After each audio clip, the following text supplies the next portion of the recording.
There are multiple resources that I would suggest this teacher to use for scenario number 1. The first thing that I would introduce is Notability. It can be used as an application on Mac products. This is an interactive whiteboard that can be used for note-taking, and the students can input pictures and create different things on their whiteboards. This can be used as whole group, small group, or independently by the students. It really helps them by creating visuals that can be cut into different pieces, and I think that would help with the fractions, because on this application, each of the pieces would come out equal, whereas on a natural traditional whiteboard, the pieces would not necessarily be the exact same size, which can be confusing to students. After introducing this whole group, I would also suggest that the teacher introduce a couple different math applications for students to independently work on during stations. Such apps could include things such as Pizza Fractions 1, 4th grade Splash, Fractions by Bring, Camp, and many more. Those students can work on them independently while you are working with a small group. Small group things could be virtual manipulatives on the iPads. This is a way for students to manipulate the different fractions on the iPad without the trouble of losing pieces or counting things out, pulling items out, or putting them away. And the teacher can easily see what the students are doing, and it's more engaging for them.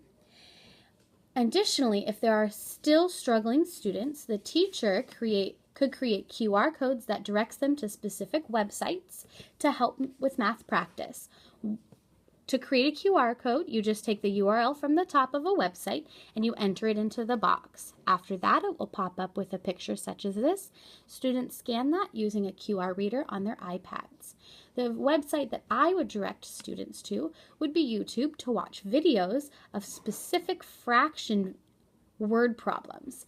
This one, by mathhelp.com, introduces a math problem using fractions, and she step by step goes through it with the students to go ahead and break it down. This is helpful for struggling students because they can visually see the problem, they can hear it in case they're struggling with reading, and they can also see it being worked out as she writes the answers here as the video progresses. Other things to use after you've worked whole group, you've worked with independent students, you've worked with struggling students, and you've done your small group would be use Socrative, which is a website and an application that you can create different quizzes. Teachers create accounts and students create account under the teacher's account. This allows students to have access to the quizzes that the teacher has created. The teacher can create a quiz based with fractions or fraction word problems or both, and the answers could be multiple choice, true or false, or short answer. The teacher can present this to the student in a few different forms. They can do a teacher-paced quiz where everyone has to go question by question with the teacher, or the teacher can choose to do a student-paced quiz where the student can independently finish the quiz on their own. Once all the answers are submitted, the teacher can look up different visual aids to assist her in knowing which questions the students got correct and which questions the students need work on. Visual aids for the teacher would be things such as graphs that they can easily see where the struggles lie.